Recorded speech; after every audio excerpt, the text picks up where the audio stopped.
Welcome to the my channel the commerce knowledge. कल Gujarat university की website पर बहुत इंपॉर्टेंट न्यूज़ आ गई कि जो 18 तारीख को एग्जाम पोस्टपोन कर दी गई थी, वो एग्जाम 12/4/2021 को होने वाली। इस बात का मद्देनजर रखते हुए मैंने एक वीडियो कंसाइनमेंट भी बनाया है, जिसको क्विक रिवीजन के लिए बहुत ही काम आ सकता है आपके क्विक रिवीजन के लिए। तो मैं शुरू करता हूँ। BCom sem 1 accountancy 1 consignment. Consignment business कहाँ से आया और कंसाइनमेंट बिजनेस का अर्थ क्या होता है, मैं आपको मीनिंग क्या होता है बता दूं। तो मैं अहमदाबाद में बिजनेस करता हूँ, होलसेलर। एक मार्कर पेन है, मैं होलसेलर बिजनेसमैन हूँ और मुझे मेरे अहमदाबाद में बहुत अच्छा सारा नाम कमा लिया। अब मुझे दूसरी सिटी में दूसरे शहर में अच्छा सा नाम कमाना है और अपने मार्कर पेन को एक नई पहचान देनी है। तो मैं क्या करूंगा, दूसरी सिटी में अपना बिजनेस शुरू करूंगा।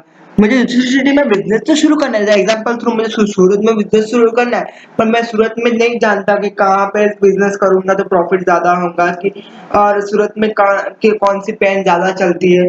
तो उसके लिए मैं क्या करूंगा, सूरत के किसी बंदे को पकड़ूंगा और उसको कहूंगा कि तू अपने रिटेलर शॉप पे अपनी शॉप पे मेरी मार्कर पेन रख और उसको बेच। और उसके बेचने के बाद जो तू मुझको बेच के देगा तो उसके बदले में मैं तेरे को कमीशन दूंगा। फिर वो बोलेगा ठीक है चलो सर मुझे कमीशन मिलेगा।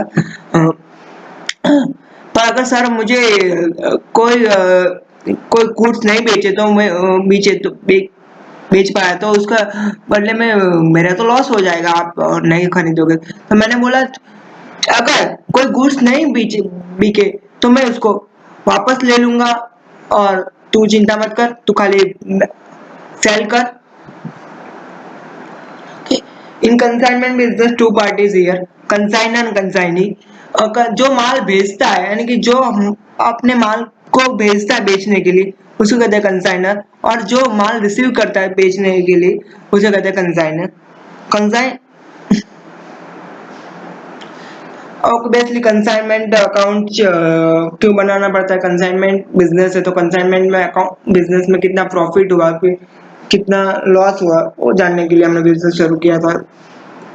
तो और चैप्टर का नाम भी कंसाइनमेंट है, जिसका नाम हो वो उसका ऐसा कहाँ होना चाहिए, तो उसका उसका भी अकाउंट बनाना चाहिए। तो गुड्स एंड हम जो चीज भेजेंगे बिजनेस करने के लिए तो वो चीज आएगी डेबिट साइड पे, जो चीज हमें मिलेगी वो आएगी क्रेडिट साइड पे। ये बात याद रखना। तो गुड्स एंड ऑन कंसाइनमेंट, हमने गुड्स भेजने के लिए हमने कुछ वो ट्रक बग मंगवाई होगी, उसके लिए एक्सपेंस हुआ होगा। हमने इतने साल रुपयों का माल भेजा तो उसके लिए हमें भी रिस्क रहेगा, तो हमने कहा कि थोड़ा सा पैसे एडवांस दे दो, बिल डिस्काउंट थोड़ा। तो कंसाइनी अकाउंट, उसके कंसाइनी ने भी कुछ एक्सपेंस किए होंगे, भले उसने एक्सपेंस किए पर वो पर्टिकुलरली हमारे गुड्स पे किए तो हमें चुकाने पड़ेंगे। तो कंसाइनी अकाउंट हमारे लिए भी एक्सपेंस हुआ। हमने कहा था वो तू माल बेचेगा तो हम उस तेरे को कमीशन देंगे, तो ऑब्वियसली कमीशन देना पड़ेगा, सो हमारे लिए एक्सपेंस होगा। फिर हमारे लिए फायदा क्या होगा, तो हम उसको सेल को भी करेगा, उसको कंसाइनी ने सेल का डेटा भेजा तो उससे सेल होगा। इंश्योरेंस कंपनी क्लेम, और इंश्योरेंस कंपनी का क्लेम कहाँ से आया तो मैं समझा दूं कि हम रास्ते में माल लेके जा रहे थे पर कुछ एक्सीडेंट हो गया, थोड़ा सा माल टूट फूट गया तो उसके बदले में हमें क्या होगा, नुकसान होगा इतना। तो नुकसान की जो भरपाई करने के लिए हमने जो बड़ी बिजनेस किया तो ऑब्वियसली इंश्योरेंस लिया, माल भेजा होगा तो उस समय तो हम इंश्योरेंस पे क्लेम करेंगे इतना माल हमारा बिगड़ गया है, तो आप उसको क्लेम पास करेंगी कंपनी। और क्लेम पास होने के बाद भी जो अगर नहीं पूरी अमाउंट नहीं मिलती क्लेम करने, क्योंकि पूरा लॉस की पूरी अमाउंट कभी भी कोई भी इंश्योरेंस कंपनी नहीं देती, और उसे जो अमाउंट नहीं मिलती उसे हम प्रॉफिट एंड लॉस अकाउंट में दिखाते कंसाइनमेंट इफ एनी। और कंसाइनिंग मैंने कहा था कि जो गुड्स ना बेच पाए तो उसे वापस भेजना by goods and of consignment good return. Consignment stock account यानी कि कंसाइनमेंट में आखिर का स्टॉक कितना बचा, क्लोजिंग स्टॉक कितना है, उसकी एंट्री भी क्रेडिट साइड पे होगी कंसाइनमेंट अकाउंट में। कंसाइनी अकाउंट प्रोफॉर्म, तो उसके बारे में हम उसने सेल किया था, वो पहले कंसाइनमेंट अकाउंट में आ गया था, क्रेडिट साइड पे यहाँ पे होगा, कंसाइनी अकाउंट में होगा डेबिट साइड पे। उसने एडवांस भेजा था तो थोड़ा सा एडवांस भेजा था उसके लिए फायदा हुआ, तो इतना अमाउंट उसको बाद में नहीं देना पड़ेगा, तो उसको लेकर by cash account advance receive for consigning. Consignment के इनमेंट एक्सपेंस ऑब्वियसली भले वो अभी कर रहा है तो उसको देने तो नहीं है, क्योंकि वो तो उसके जो सेल करेगा उसमें से काट लेगा, मैंने इतने एक्सपेंस किए तो लोग इसमें एक्सपेंस किए वो उतने काट लेगा, तो उसके लिए वो भी फायदा हो बाद में जो उसको पैसे मिले। उसके लिए कमी उसने सेल किया उस पर कमीशन भी उसने काट लिया, चलो भाई कमीशन भी उसने काट लिया। कंसाइनमेंट अकाउंट डिस्काउंट अलाउड अगर किया है, बैड डेप्थ किया है तो डायरेक्टर कमीशन नॉट अलाउ किया है तो उसकी एंट्री भी यहाँ पर नहीं होगी उसके लिए, क्योंकि उसको डायरेक्टर कमीशन नहीं दिया है तो उसको कुछ लेना देना नहीं, उसकी एंट्री कंसाइनमेंट अकाउंट में होगी। आखिर में जो बिल सेटलमेंट करेगा, आखिर में जो कितना प्रॉफिट हुआ कंसाइनमेंट उसके लिए भी प्रॉफिट होगा, क्योंकि उसको कमीशन मिलेगा, उसको प्रॉफिट जानने को मिलेगा, इसलिए profit bill last settlement falls settlement. Valuation of closing stock बहुत ही इंपॉर्टेंट टॉपिक है वैल्यू इस चैप्टर में, वैल्यूएशन ऑफ क्लोजिंग स्टॉक। इसके लिए मैं थोड़ा एग्जांपल लूंगा, जैसे कि मैंने 30,000 का एसी खरीदा और 30,000 का एसी में मैंने कुछ एक्सपेंस किए, जैसे कि फिटिंग चार्ज किया, उसको यहाँ पे घर पे डालने का खर्च किया, तो हो गया 32,000 का 32,000 का। तो मैं क्या कहूँगा एसी कितने में पड़ा, 30,000 या 32,000?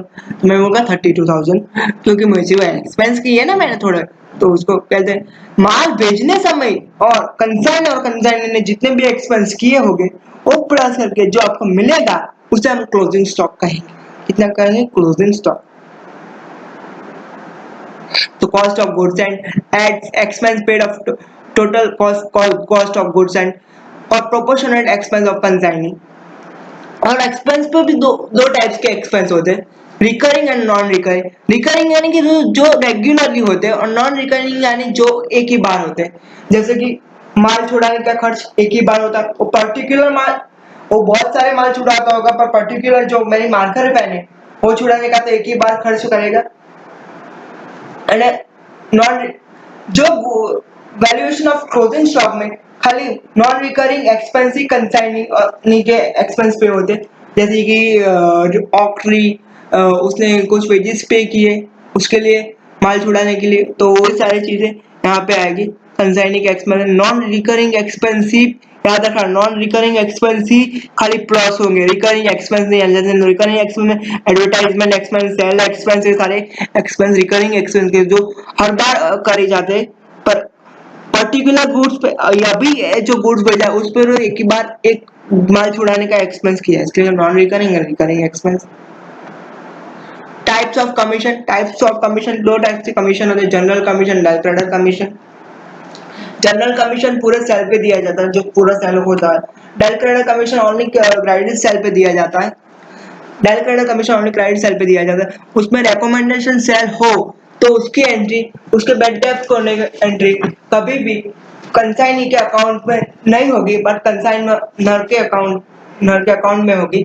डायरेक्टर कमीशन देने के बाद अगर कोई बैड डेप्थ होती है, डायरेक्टर कमीशन के बाद अगर कोई बैड डेप्थ होती है तो उसकी एंट्री कंसाइनी के अकाउंट में होगी, बट कंसाइनर के अकाउंट में नहीं होगी। ओनली रिकमेंडेशन सेल की बैड डेप्थ होगी तो ही कंसाइनर के अकाउंट में होगी, अगर डायरेक्टर कमीशन दिया है तो। Types of loss, normal loss, abnormal loss. Normal loss यानी कि जो हम रोक नहीं सकते उसके लिए नॉर्मल लॉस किया जाता है। एबनॉर्मल लॉस यानी जो थोड़ी सी केयर करके हम एबनॉर्मल लॉस को रोक सकते हैं, जैसे कि चोरी होना एबनॉर्मल लॉस कहला जाता है। नॉर्मल लॉस जो यानी कि जो नेचुरल कॉसेस के कारण होता है, नॉर्मल लॉस होता है। Calculate of abnormal loss, goods Saint, हमने कितने का माल भेजा था, 10,000 का माल भेजा था और उसमें एक्सपेंस माल भेजने पर थोड़ा एक्सपेंस किया था 1,000, कितना हो 11,000। कंसाइनी ने भी कुछ एक्सपेंस किया था 1,000, 12,000 हुए। 12,000 हमारा गुड का भेजने और वहां तक पहुंचने का खर्च हुआ, फिर थोड़ा भाई हमारा लॉस भी हो गया, तो क्लेम उसका किया होगा तो क्लेम माइनस करेंगे, बाद में जो अमाउंट आएगी उसको एबनॉर्मल लॉस करेंगे, उसकी एंट्री क्लेम एक्सेप्ट करने की एंट्री भी कंसाइनी के अकाउंट में क्रेडिट साइड होगी, और क्लेम के बाद में जो लॉस होगा उसकी भी एंट्री भी कंसाइनर के अकाउंट में होगी। Calculate of normal loss, calculate of normal loss की जो एंट्री है वो कभी भी किसी अकाउंट में नहीं होती, बस उसका कैलकुलेशन होती है। तो goods and of consignor plus expense उसके, तो टोटल कितना का गुड्स बेचने पर, इतने गुड्स बेचने पर कितना एक्सपेंस किया उसकी एंट्री होगी। फिर नॉर्मल लॉस की खाली क्वांटिटी ध्यान में ले जाएगी, और उसके बाद हमें कंसाइनर को कितना माल मिला बेचने के लिए उसकी एंट्री होगी। बाद में value of closing stock proportional expense of consignee के कितने एक्सपेंस है वो देखेंगे हम। बाद में जो मिलेगा उसे क्लोजिंग स्टॉक कहेंगे। इनवॉइस प्राइस बहुत ही इंपॉर्टेंट टॉपिक है चैप्टर का, और लास्ट टॉपिक है मेरे ख्याल से इनवॉइस प्राइस का। देखिए, मेरी एक मार्कर पेन की कॉस्ट है 100 रुपीज। कितनी? 100 रुपीज। उस पर मैं माल गुड्स बेचते समय, मार्कर पेन बेचते समय 25% प्रॉफिट चढ़ा देता हूँ। कितना हुआ? 125 पर, और मैं उसको बेचता हूँ 125 में, और मैं उसको कहूंगा उस पर भी 125 पर भी 25% प्रॉफिट चढ़ा के बेच दा। 125 इंटू 25% इज इक्वल टू कितने हुआ?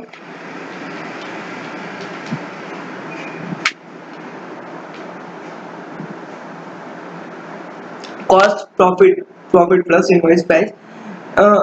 उसका जितना मैं गुड्स बेचा, इनवॉइस प्राइस क्या होता है? तो इनवॉइस प्राइस हमें पहले से ही हमारी जो कॉस्ट प्राइस ऊपर पहले से प्रॉफिट हम चढ़ा देते हैं, जैसे कि 20% प्रॉफिट या 25% प्रॉफिट, आपको प्रॉफिट की परसेंटेज दिए होंगे on invoice price, on cost price. आपको जो भी एक अमाउंट नहीं दी होगी, हमें कहा कॉस्ट प्राइस ऊपर, तो हमें कॉस्ट प्राइस नहीं दी होगी।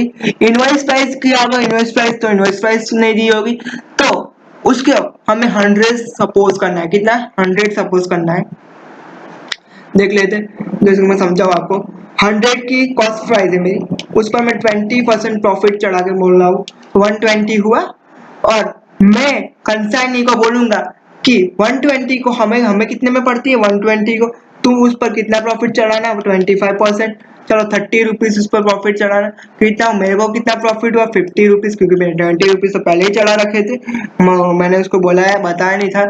और 30 रुपीज उसको चढ़ा के बेचने को कहा, मेरे को एक्चुअल प्रॉफिट कितना हुआ? 50 रुपीज। ठीक है, cost profit plus invoice price. Okay, and मैं दूसरी बात बताऊं कि इसकी एंट्री कहाँ पे होती है। तो कंसाइनमेंट अकाउंट में खाली दो ही बार इनवॉइस प्राइस की एंट्री यूज होता है। प्लस पहला गुड साइन पर, और last good on closing stock पर ही उसकी एंट्री होगी। बाकी सभी एंट्रियां जो होगी वो एंट्रियां ओनली कॉस्ट प्राइस ऊपर ही कैलकुलेट किए जाएंगी। कॉस्ट प्राइस याद रखना, कॉस्ट प्राइस ऊपर।